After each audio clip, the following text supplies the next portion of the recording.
Welcome dear student. Today we start with the urinary system.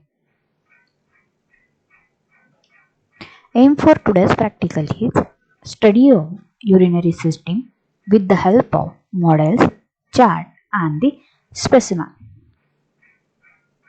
Requirements of urinary system include specimen, charts and the models. Now see, here is the model of the urinary system. They contain the two kidneys. Next one is the ureter, urethra, urinary bladder. These are model of the urinary system. Introduction to the urinary system.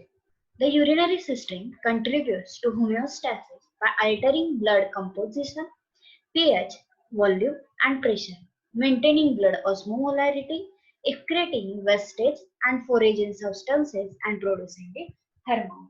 The urinary system consists of the two kidneys, two ureters, one urinary bladder and the one urethra. See, the kidneys produce the urine, ureter which transport the urine towards the urinary bladder.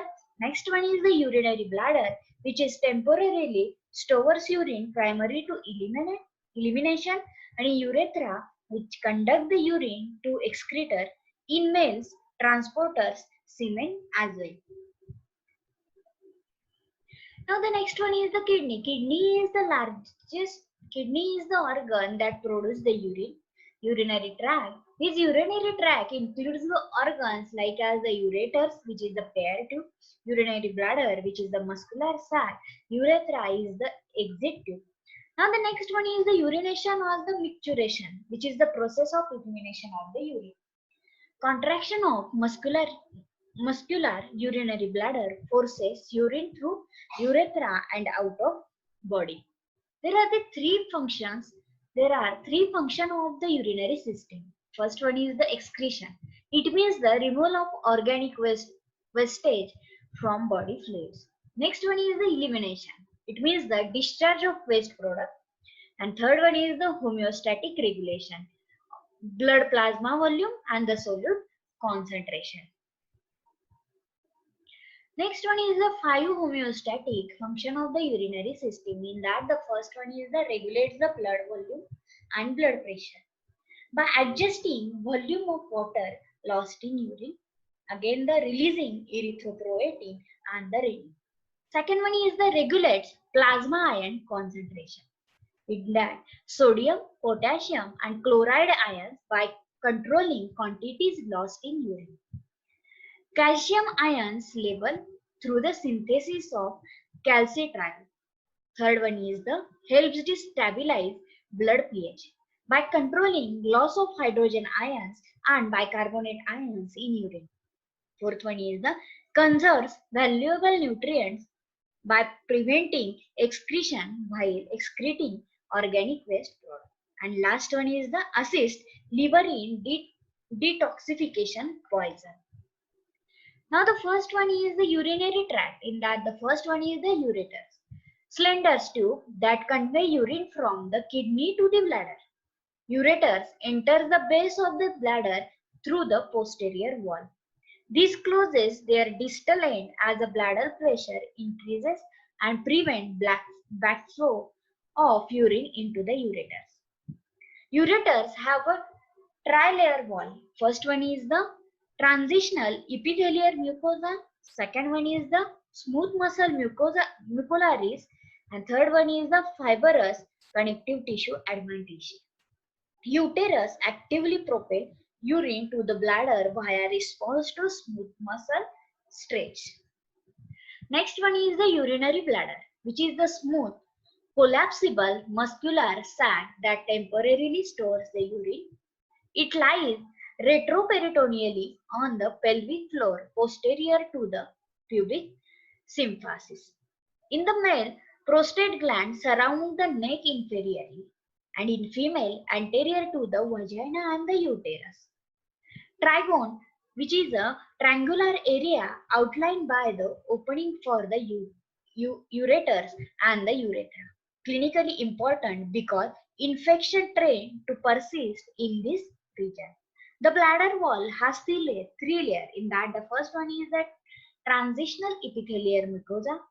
Second one is the thick muscular layer. and third one is the fibrous adventitia. The bladder is the distensible and the collapse when empty.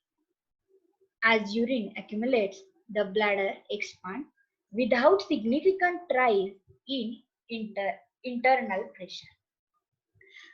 Third one is the urethra, which is a muscular tube that drains urine from the bladder and convey it out of the body. Sphincters keep the urethra closed when urine is not being passed. Internal urethral sphincter, which is the involuntary sphincter at the bladder urethra junction. External urethral sphincter, voluntary sphincter surrounding the urethra as it passes through the urogenital diaphragm. Levator and muscle, which is a voluntary urethral sphincter. The female urethra is tightly bound to the anterior vaginal wall. Its external opening lies anterior to the vaginal opening and posterior to the clitoris. The male urethra has three main regions. First one is the prostatic urethra, which runs within the prostate gland. Membranous urethra runs through the urogenital diaphragm. Spongy urethra passes through the penis and opens via the external urethral orifice. Now the next important is the kidney. In that, the anatomy and histology of the kidney. The kidney is pair kidney are reddish. Kidney is bean-shaped organs located just above the breast between the peritoneum and the posterior wall of the abdomen. Because their position is posterior to the peritoneum of the abdominal cavity, the organs are said to be retroperitoneal. Retro it means the behind. The kidney are located between the levels of the last thoracic and third lumbar vertebra, a position where they are partially protected by ribs 11 and the 12. If these lower ribs are fractured, they can puncture the kidney and cause the significant, even life-threatening damage. The right kidney is slightly lower than the left because the liver occupies considerable space on the right side superior to the kidney.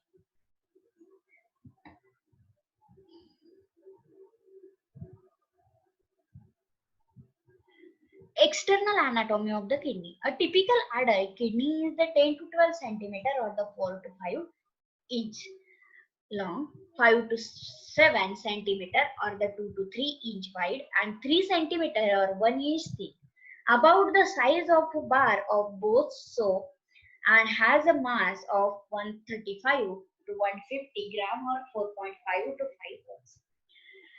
The conchoidal border of each kidney faces the vertebral column. Near the center of the conchoid border is an indentation called the renal hilum, through which the ureter emerges from the kidney along with blood vessel, lymphatic vessel, and the nerve.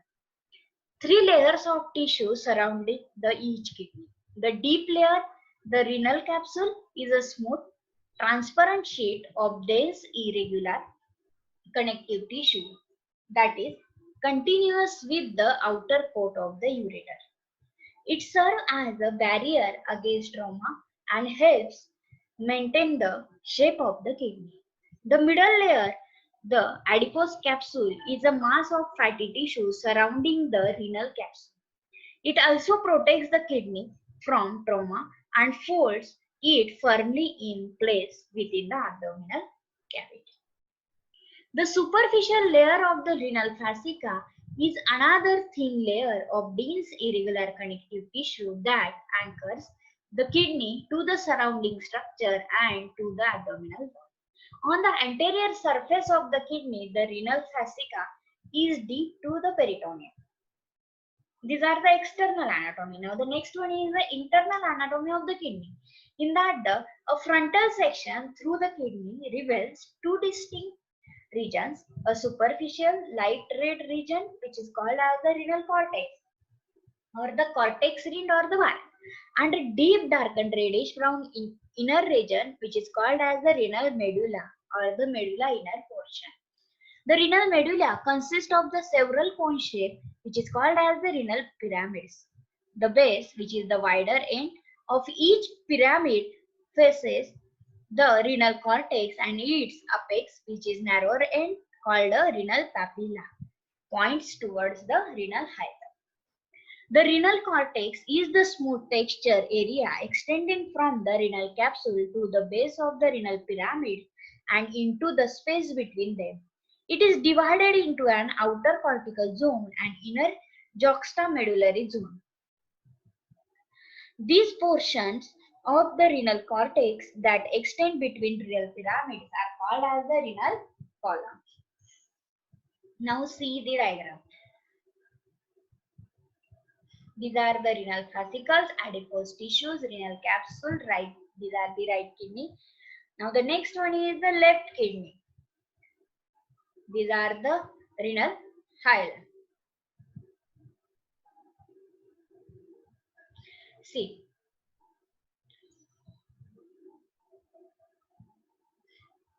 renal cortex, renal medulla, renal medulla. Now the next one is the renal capsule, renal sinus. These are the pyramids.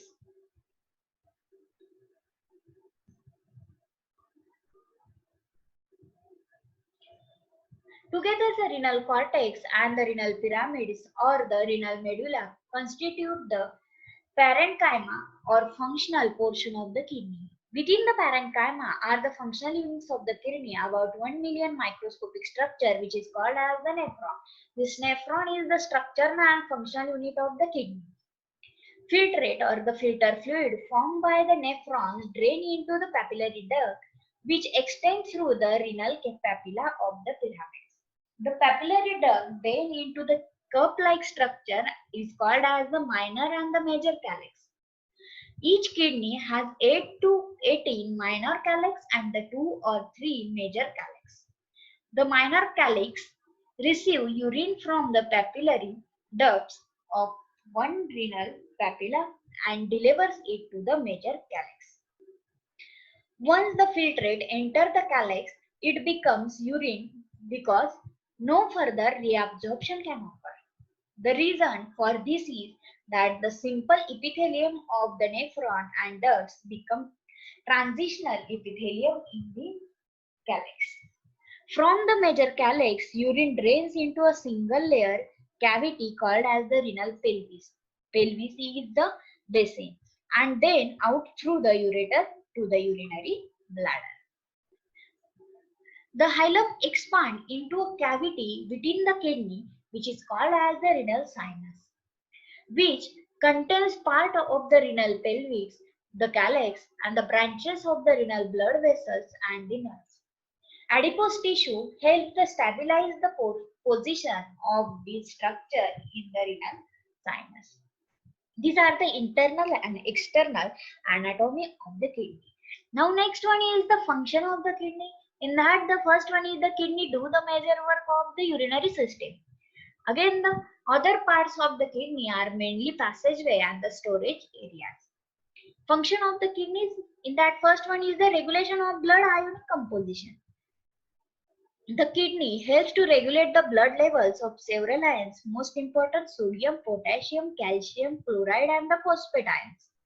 Regulation of blood pH. In that the kidney excrete a variable amount of the hydrogen ions into the urine and conserve the bicarbonate ions, which are an important buffer of hydrogen in the blood.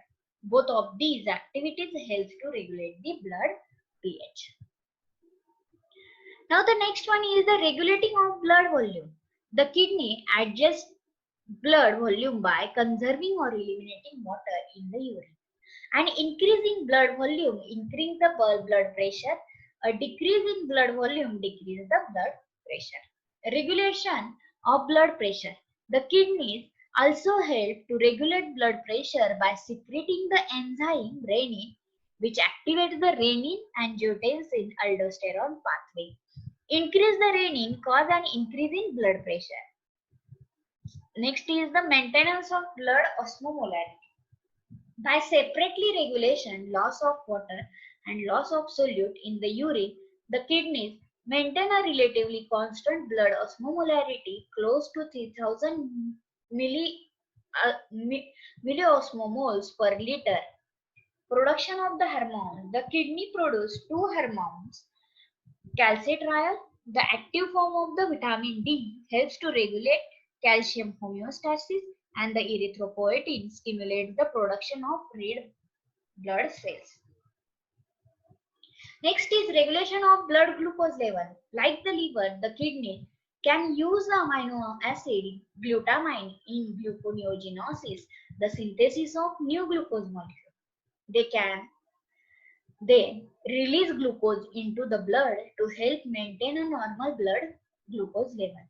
Excretion of waste and forageous substances. By forming urine, the kidney help excrete the waste substances that have no useful function in the body. Some waste excreted in urine result from the metabolic reaction in the body. These include the ammonia and urea from the deamination of amino acid, bilirubin from the catabolism of hemoglobin, creatinine from the breakdown of creatinine phosphate in the muscle fiber, urea or the uric acid from the catabolism of nucleic acid. Other waste excreted in urine are foreign substances from the diet such as drugs and the environmental toxins.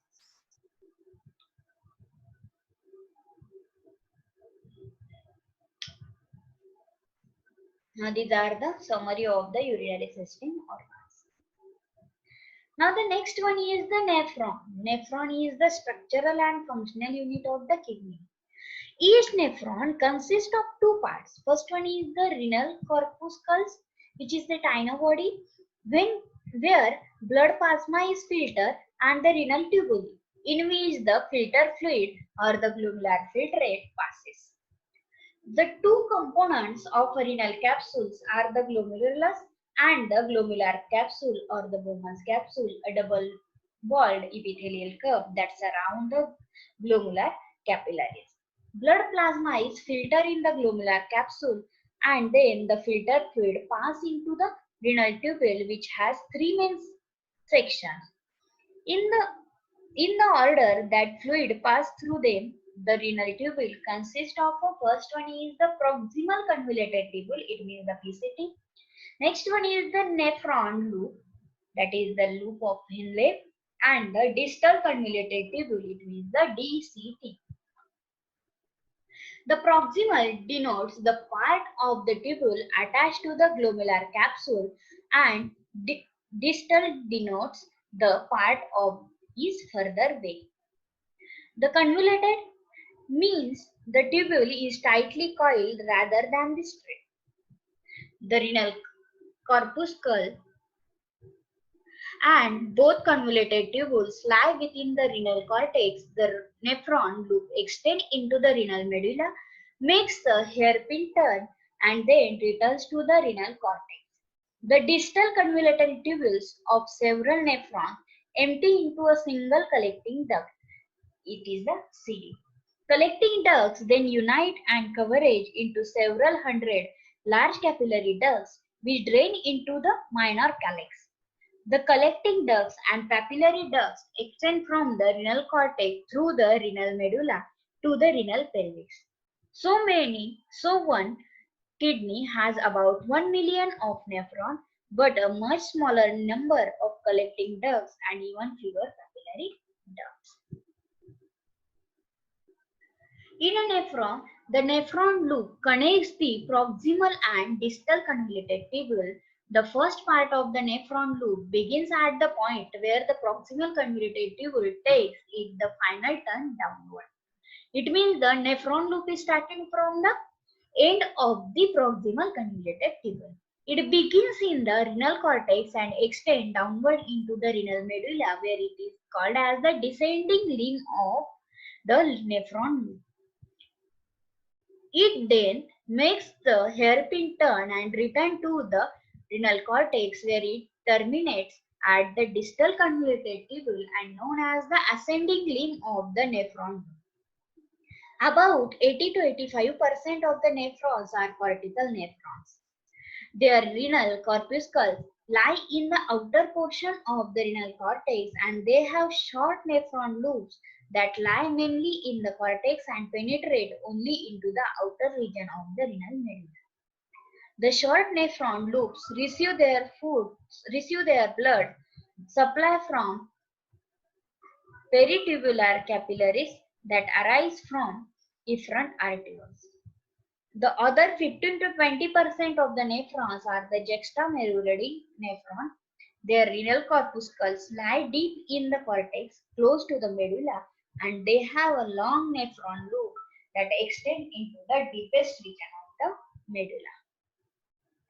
Long nephron loops receive their blood supply from peritubular capillaries and from the vasa recta that arise from efferent arterioles.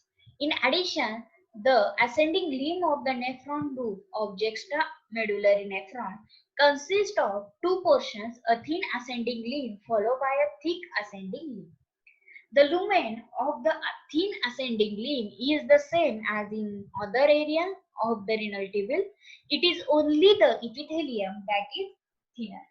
Nephrons with long nephron loop enable the kidneys to excrete very dilute or very concentrated urine. See, these are the nephrons. These are the glomerular capsules or the Bowman's capsule. Now the next one is the proximal convoluted tubule, distal convoluted tubules, and these are the nephron loop. It means the descending limb of the nephron loop or the ascending limb.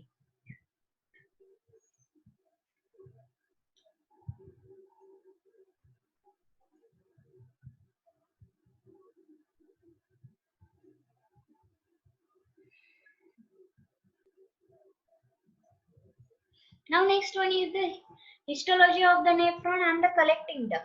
A single layer of the epithelial cell forms the entire wall of the glomerular capsule, renal tubule and the duct. However, each part has distinctive histological features that reflect its particular function. In that first one is the glomerular capsule. The glomerular or the Bowman's capsule consists of visceral and the parietal layer. The visceral layer consists of modified simple squamous epithelial cell, which is called as the podocyte. Podo, it means the foot, and cyte means the cells. The many foot-like projection of these cells wrap around the single layer of endothelial cells of the glomerular capillaries and form the inner wall of the capsule. The parietal layer of the glomerular capsule consists of simple squamous epithelium, forms the outer wall of the capsule. Fluid filter from the glomerular capillaries enter the capsular space. The space between the two layers of the glomerular capsule, which is lumen of the urinary tube. The glomerulus is the first punch into a limb balloon, the glomerular capsule, until the first is conveyed by two layers of the balloon. The layer of the balloon touching the face is the visceral layer, and the layer not against the face is the parietal layer, with a space in between the capsular space. Now the renal tubules and the collecting duct. In the proximal convoluted tubule, the cells are simple cuboidal epithelial cells with the prominent brush border of microvilli on their apical surface. These microvilli, like those of the small intestine, increases the surface area of reabsorption and the secretion.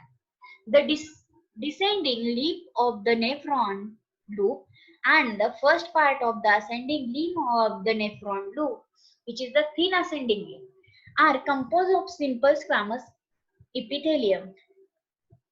The thick ascending limb of the nephron loop is composed of the simple cuboidal to the low columnar epithelium. In each nephron, the final part of the ascending limb of the nephron loop makes contact with the afferent arterioles serving that renal corpuscles.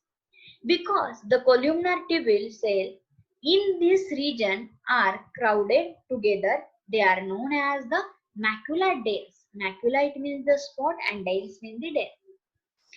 Alongside the macula densa, the wall of the afferent arterioles and sometimes the efferent arterioles contains modified smooth muscle fibers and is called as the juxtaglomerular cells.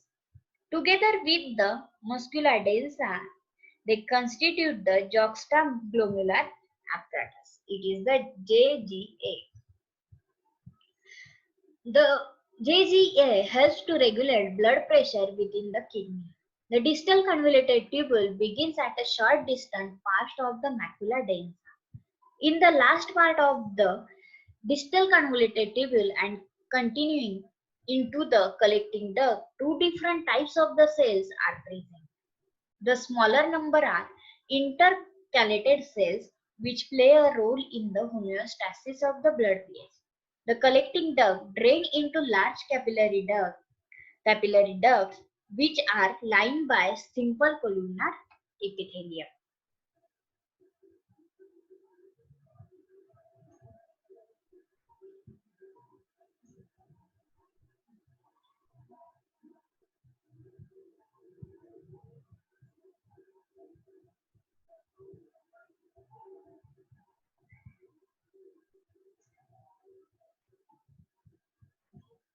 Now the next one is the most important for physiology of urine formation. To produce urine, nephrons and collecting ducts perform their basic process. First one is the glomerular filtration, tubular reabsorption and tubular secretion. First one is the glomerular filtration. In this first step of urine production, waste water and the most solute in blood plasma move across the wall of the glomerular capillaries where they are filtered and move into the glomerular capsule and then into the renal tubule. Second one is the tubular reabsorption. As filter fluid flows through the renal tubules and through the collecting duct, tubule cells reabsorb about 99% of the filter water and many useful solute. The water and solute return to the blood as it flows through the perpendicular capillaries and the vasa recta. The term reabsorption refers to the return of substance to the bloodstream again. The term absorption, by contrast, means entry of new substances into the body as occurs in the gastrointestinal tract. Now the next one is the tubular secretion. As the filtered fluid flows through the renal tubules and collecting duct, the renal tubule and the duct cells secrete other materials such as the waste, drug and excretion into the fluid. Now see the diagram. In that the glomerular capsule and these glomerulus pass to the glomerular filtrate in the renal tubule and they are transported through the urine. Glomerular filtration, tubular reabsorption, tubular secretion. Now these are the afferent arterioles, efferent arteriole, glomerular capillaries, again the glomerular capsule.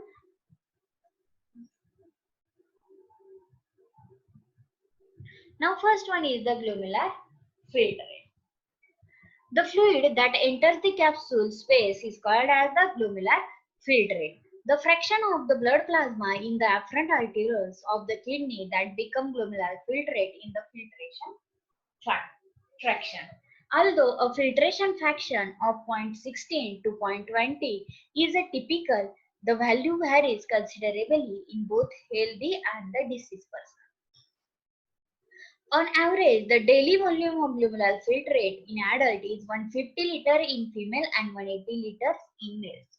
More than 99% of the glomerular filtrate return to the bloodstream via tubular reabsorption, so only 1 to 2 liters is excreted as urine. Now the filtration membrane. Together, the glomerular capillaries and the podocyte, which completely encircle the capillaries, form a leaky barrier known as the filtration membrane. These sandwich-like assembles permit filtration of water and small solute but prevent filtration of most plasma protein, blood cells and the platelet.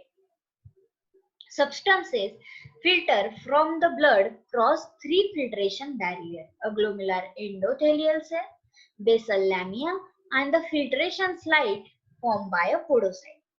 Glomerular endothelial cells are quite weak because they have large fenestration, it means the pores, that measures the 0.07 to 0.1 meter in diameter. The basal lamina, a layer of acellular material between the endothelium and the podocyte, consists of minute collagen fibers and proteoglycan in a glycoprotein matrix. Negative charges in the matrix prevent filtration of the large negatively charged plasma protein. Extending from each podocyte are thousands of foot-like process termed as the pedicles, little feet. Pedicles, it means the little feet that wrap around the glomerular capillaries. Now the next one is what is the principle? The principle of filtration. The use of pressure to force fluid and solute through a membrane is the same in glomerular capillaries as in blood capillaries elsewhere in the body. However, the volume of fluid filtered by the renal capsule is much larger than in the blood, other than the blood capillaries of the body, for three reasons. Now the first reason is the glomerular capillaries present a large surface area for filtration because they are long and extensive. Mesangial cells regulate how much surface area is available. When mesangial cells are relaxed, surface area is maximal and glomerular filtration is very high. Contraction of mesangial cells reduces the available surface area and glomerular filtration also decreases. It means the mesangial cells is directly proportional to the glomerular filtration. The filtration member is thin and porous. Dipstick having several layers, the thickness of the filtration member is only 0.1 mm. Glomerular capillaries also are about 50 times leakier than blood capillaries in most other tissues, mainly because of their larger fenestrations. Glomerular capillaries blood pressure is high because the efferent arterioles is smaller in diameter than the afferent arterioles. Resistance to the outflow of blood from the glomerulus is high. As a result, blood pressure in glomerular capillaries is considerably higher in blood capillaries elsewhere in the body.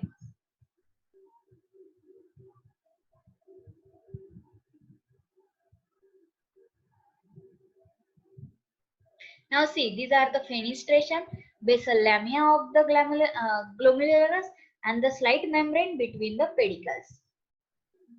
And these are the podocytes. Now the net filtration pressure.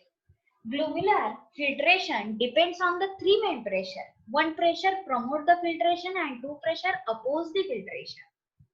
See, first one is the glomerular blood hydrostatic pressure, GBHP. Glomerular blood hydrostatic pressure is the blood pressure in glomerular capillary. Generally, glomerular blood hydrostatic pressure is about the 55 mm of Hg. It promotes filtration by forcing water and solute in blood plasma through the filtration membrane. Next one is the capsular hydrostatic pressure, CPH. Is the hydrostatic pressure exerted against the filtration membrane by fluid already in the capsular space and the renal tubule. This capsular hydrostatic pressure opposes the filtration and represent a back pressure of about 15 mm of Hg. Next one is the last one, blood colloidal osmotic pressure, BCOP, which is due to the presence of proteins such as albumin, globulin, and the fibrinogen in the blood plasma also oppose the filtration, and the average blood colloidal osmotic pressure in glomerular capillaries is the 30 mm of Hg. It means the glomerular blood hydrostatic pressure is only responsible for the filtration, and this capsular hydrostatic pressure and the blood colloidal osmotic pressure is oppose the filtration. The net filtration pressure, it is the NFP, net filtration pressure. This NFP, that total pressure that promotes filtration, is determined as follows. The net filtration pressure is equal to the GBHP minus CHP minus BCOP.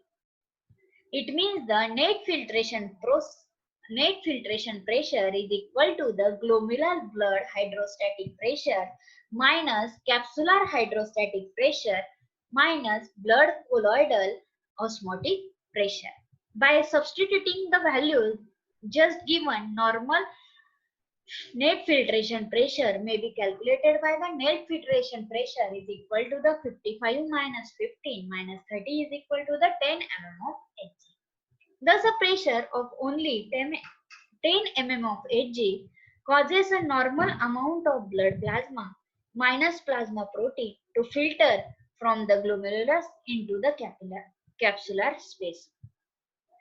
Now next one is the glomerular filtration rate, is the amount of filtrate formed in the renal capsule of both kidneys each minute is glomerular filtration rate.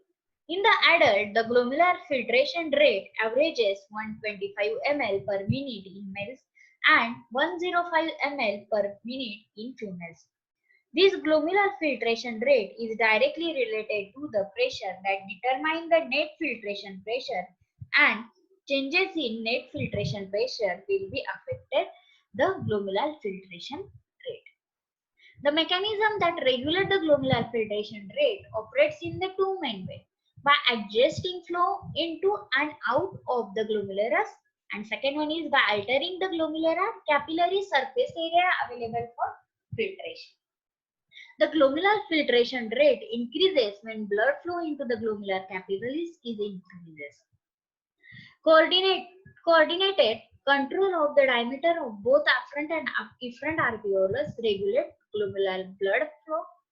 Constriction of the afferent arterioles decreases blood flow into the glomerulus. Dilation of the afferent arterioles increases. Three mechanisms control the glomerular filtration rate. First one is the renal autoregulation, neural regulation, and the hormonal regulation. Second one is the tubular reabsorption. This step is also called as the selective reabsorption because the substance gets selectively reabsorbed from the tubule. Since they are essential for our body, thus they should not be eliminated. In the tubal reabsorption, all the tubules contribute their role. First one is the reabsorption in the proximal convoluted tubule. It generally follows the active transport. Active transport, it means the transportation of the solute against the concentration gradient. It means the solute is transferred from the lower concentration to the higher concentration with the help of the energy. They require the energy. Firstly, it starts in the proximal convoluted tubules, which has the microvilli and brush border enzyme.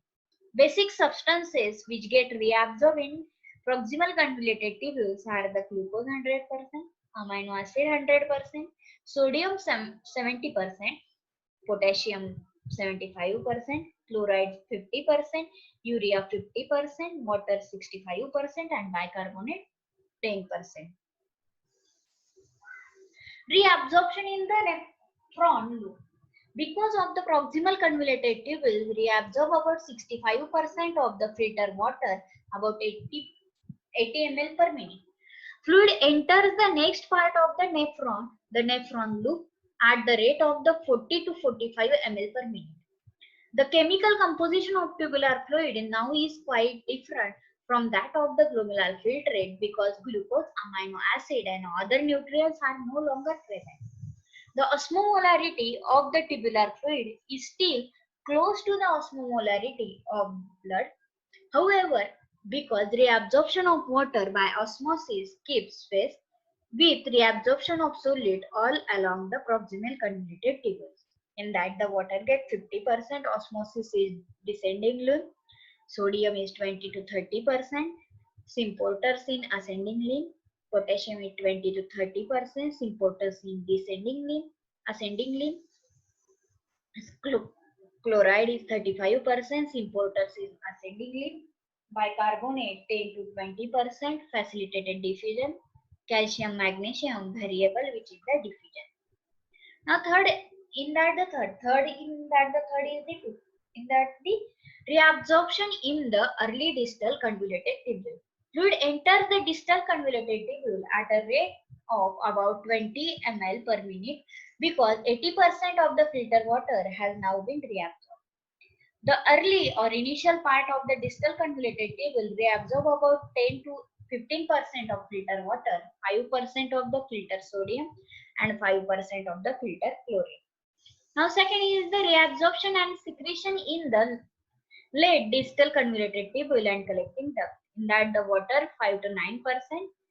Insertion of water channel stimulated by the antidiuretic hormone. Sodium 1 to 4%, sodium potassium pump, and sodium channel stimulated by the aldosterone.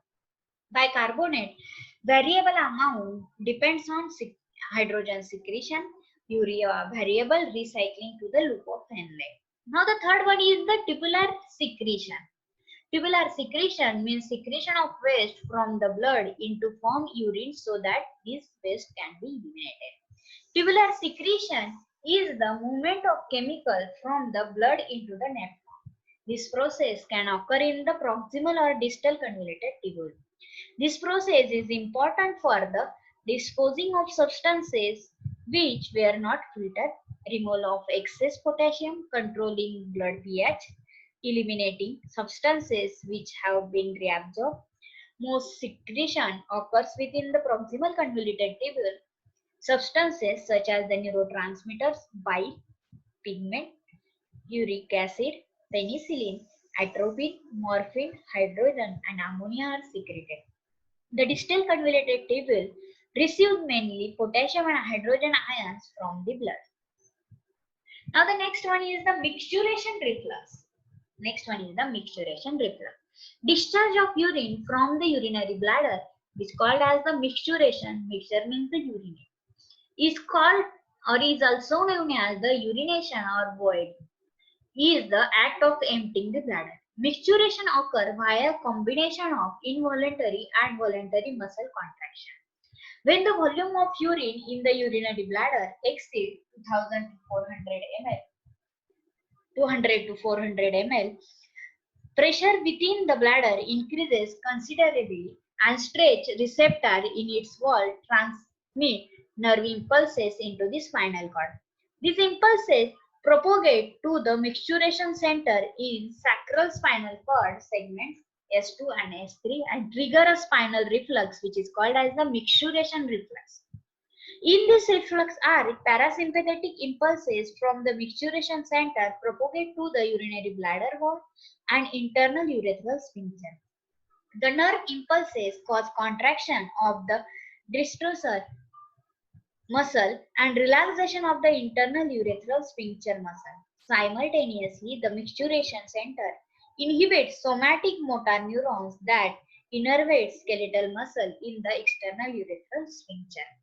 On contraction of the urinary bladder wall and relaxation of the sphincter, urination takes place. Urinary bladder filling causes a sensation of fullness that initiates a conscious desire to urinate before the mixturation reflux actually occurs. Although emptying of the urinary bladder is a reflux, in early childhood we learn to initiate it and stop it voluntarily. Through learned control of the external urethral sphincter muscles and certain muscle of the pelvic floor, the cerebral cortex can initiate mixturation or delay its occurrence for a limited period. Now see, these are the diagram of the mixturation reflex sensory signal from the stretch receptor of urinary bladder. Again, the motor signal from the spinal cord cause the contraction of wall of the urinary bladder and the relaxation of the sphincter. Now next one is the role of kidney in the acid-base balance. The kidneys control the acid-base balance by excreting either acidic or basic urine. Excreting acidic urine reduces the amount of acid in extracellular fluid, and excreting basic urine removes the base from the extracellular fluid. The kidney regulate extracellular fluid hydrogen concentration through the three fundamental mechanisms. In that, the first one is the secretion of hydrogen, reabsorption of filter bicarbonate, production of new bicarbonate. The kidneys are the organs most responsible for maintaining the pH of blood and tissue fluid within normal range. They have the greatest ability to compensate for the pH changes that are a normal part of body metabolism or the result of disease and to make the necessary correction. If body fluids are become too acidic, the kidneys will secrete more hydrogen ions into the renal filtrate and will return more bicarbonate ions to the blood. This will help raise the pH of the blood back to the normal. Again, the reaction involved in such a mechanism to which we will return later. The kidneys will return hydrogen ion to the blood and excrete bicarbonate ions in urine. This will help lower the pH of the blood back to normal because the natural tendency is for the body fluid to become more acidic. The cells of the renal tubules can excrete hydrogen ions or ammonia in excretion for sodium ions and by doing so influence the reabsorption of other ions. Hydrogen ions are obtaining from the reaction of carbon dioxide and water. An amine group from an ammonia acid is combined with an hydrogen ion to form the ammonia. The tubule cells secrete the hydrogen ion and the ammonia into the renal filtrate, and two sodium ions are reabsorbed in exchange. In the filtrate, the hydrogen ion and ammonia form ammonium radical, which reacts with the chloride ion to form the ammonium chloride that is excreted in urine. As the sodium ions are returned to the blood in the peritubular capillaries, bicarbonate ions flows. Two hydrogen ions have been excreted in urine and two sodium ions and two bicarbonate ions have been returned to the blood. As reactions like these take place, the body fluids are prevented from becoming too acidic.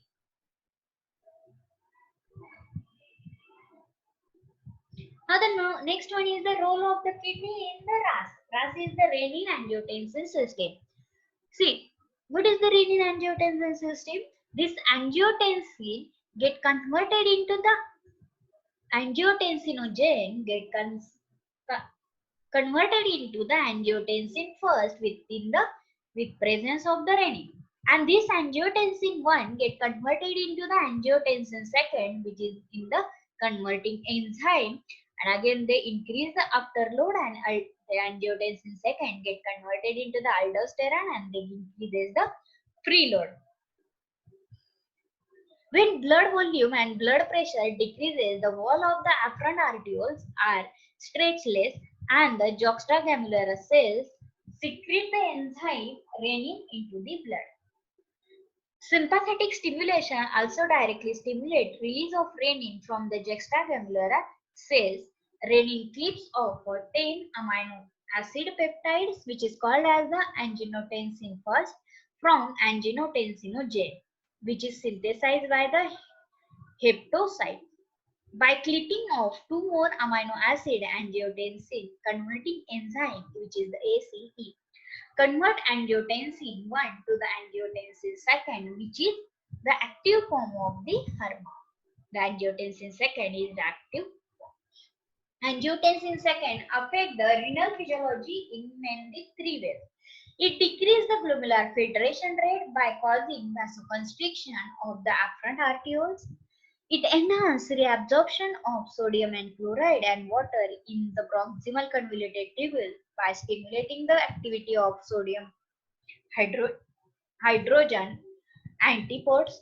It stimulates the adrenal cortex to release aldosterone. a hormone that in turn stimulate the principal cell in the collecting duct to reabsorb more sodium and chloride and secrete the more potassium. The osmotic consequence of reabsorbing more sodium and chloride is that more water is reabsorbed, which causes an increase in blood volume and the blood pressure. Now see, these are the diagrams. Now next one is the disorders of the kidney. In that first one is the renal calculi. The crystal of the salt present in the urine occasionally participate and solidify into insoluble stone, which is called as the renal calculi or the kidney stone. They commonly contain crystals of calcium oxalate, uric acid, or calcium phosphate. See, these are the kidney stone. Glomerulonephritis. In inflammation of kidney that involves the glomeruli.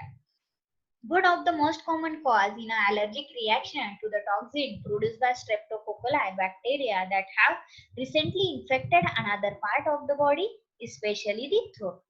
The glomeruli become so inflamed, swallow, and engulf with blood that the filtration member allow blood cell and plasma protein to enter the filtrate. Next one is the polycystic kidney disease. The polycystic kidney disease is one of the most common inherited disorder. In this disease, the kidney tubules become riddled with hundreds or thousands of the cysts. In addition, inappropriate apoptosis, it means the cell death, of cell in the non-cystic tubules lead to progressive impairment of renal function and eventually to end-stage renal failure. The result of the practical is the urinary system, with the help of model, charts, and specimen, was studied. Next one is question bank. These are the questions. Thank you.